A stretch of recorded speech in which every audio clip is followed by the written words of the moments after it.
Assalamualaikum warahmatullahi wabarakatuh. Apa kabar sahabat Amirul Mukminin? Semoga semua dalam lindungan Allah Subhanahu wa taala. Allah Subhanahu wa taala memberikan mukjizat kepada Nabi Daud alaihissalam berupa suara yang merdu dan dapat melunakkan besi tanpa menggunakan tungku api.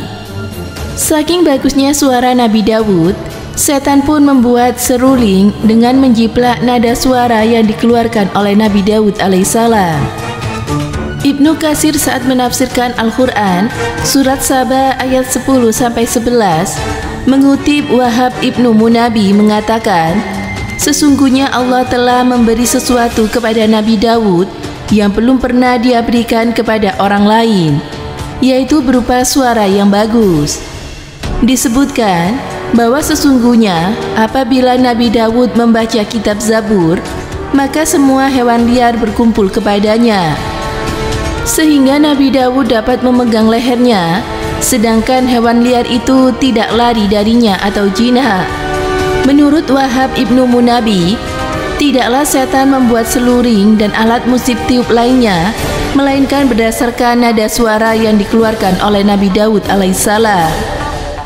Tersebutlah bahwa apabila ia membuka kitab Zabur untuk dibacanya, maka suaranya seakan-akan seperti suara bulu perindu.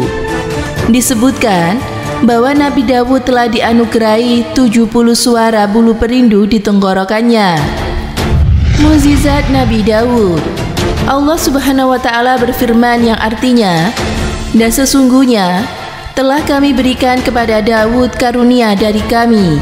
Kami berfirman, hai gunung-gunung dan burung-burung, bertasbihlah berulang-ulang kepada Daud, dan kami telah melunakkan besi untuknya, yaitu buatlah baju besi yang besar-besar dan ukurlah anyamannya dan kerjakanlah amalan yang soleh. Sesungguhnya aku melihat apa yang telah kamu kerjakan. Ibnu Katsir mengatakan di dalam kitab Sahih yang disebutkan bahwa Rasulullah SAW mendengar suara Abu Musa al-Ansari di malam hari sedang membaca Al-Quran. Maka beliau berhenti dan mendengarkan bacaannya, kemudian bersabda, sesungguhnya orang ini benar-benar telah dianugerahi sebagian dari suara merdunya keluarga Daud. Abu Usman An-Nadi mengatakan bahwa ia belum pernah mendengar suara alat musik apapun di masanya yang lebih indah dan lebih merdu daripada suara Abu Musa al-Ansari. Baju besi anyaman. Asal mula Nabi Daud mendapatkan mukjizat bisa membuat anyaman baju besi setelah malaikat memberitahukan dirinya agar tidak makan dengan mengandalkan harta Baitul Mal.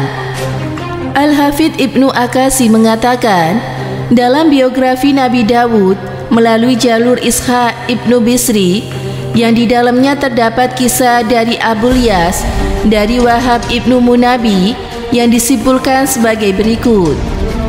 Suatu ketika Nabi Daud keluar dengan menyamar. Lalu ia menanyakan tentang dirinya kepada kafilah-kafilah yang datang. Maka tidaklah ia menanyakan seseorang, melainkan orang tersebut memujinya dalam hal ibadah dan juga sepak terjangnya. Akhirnya Allah mengutus malaikat dalam rupa seorang laki-laki. Nabi Daud menjumpai lelaki itu. Lalu Nabi Daud menanyakan kepadanya dengan pertanyaan yang biasa ia kemukakan kepada orang lain. Malaikat itu pun menjawab, dia adalah seseorang yang baik buat dirinya sendiri dan buat orang lain. Hanya saja di dalam dirinya terdapat suatu pekerti yang seandainya pekerti itu tidak ada pada dirinya, tentulah dia adalah seorang yang kamil. Nabi Daud bertanya, pekerti apakah itu? Dia makan dan menafkahi anak-anaknya dari harta kaum muslimin, yaitu Baitul Mal, jawab malaikat. Pada saat itu juga Nabi Daud menghadapkan dirinya kepada Tuhannya seraya berdoa. Semoga dia mengajarkan kepadanya suatu pekerjaan yang dapat dia lakukan di tangannya sendiri, sehingga menjadi orang yang berkecukupan dan dapat membiayai anak-anak serta keluarganya. Lalu Allah melunakkan besi baginya dan mengajarkan kepadanya cara membuat baju besi. Sejak itulah Nabi Daud dikenal sebagai pembuat baju besi. Dia adalah orang yang bermula-mula membuat baju besi. Wahab ibnu Munabi mengatakan bahwa Nabi Daud bekerja sebagai pembuat baju besi. Apabila telah selesai, maka ia jual.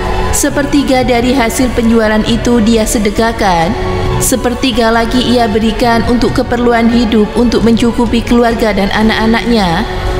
Sedangkan yang sepertiganya lagi ia pegang untuk dia sedekahkan setiap harinya, hingga selesai dari membuat baju besi lainnya. Tak perlu tungku api. Al-Hasan Al-Basri mengatakan bahwa untuk melunakkan besi, bagi Nabi Daud tidak perlu memasukkannya ke dalam tungku api, dan tidak perlu pula untuk membentuknya. Nabi Daud dapat memintalnya dengan tangannya, seperti halnya memintal kapas untuk menjadi benang. Karena itulah disebutkan di dalam firman-Nya yang selanjutnya, buatlah baju besi yang besar-besar, yaitu baju-baju besi yang dianyam lagi besar-besar. Qatadah mengatakan bahwa Nabi Daud adalah orang yang mula-mula membuat baju besi dengan dianyam. Dan sesungguhnya sebelumnya itu baju besi berupa lempengan-lempengan. Menurut Ibnu Abu Hatim, Nabi Daud alaihissalam setiap harinya dapat membuat sebuah baju besi, lalu ia menjualnya dengan harga 6.000 dirham, 2.000 untuk dirinya dan keluarganya, sedangkan 4.000 dia berikan makanan pokok untuk memberikan makan kaum Bani Israel. Masya Allah, itulah mukjizat yang Allah berikan kepada Nabi Daud alaihissalam. Semoga bermanfaat. Wallahu a'lam bishawab.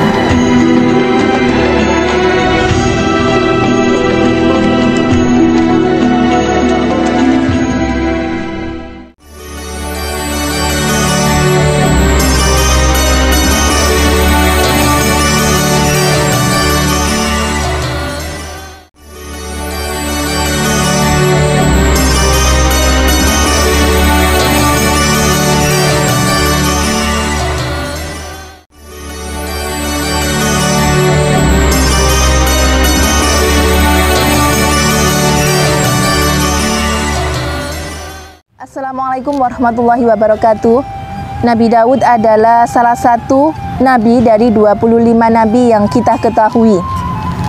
Nabi Daud disebutkan 16 kali di dalam Al-Quran, dan Nabi Daud juga keturunan ke-16 dari Nabi Ibrahim alaihissalam.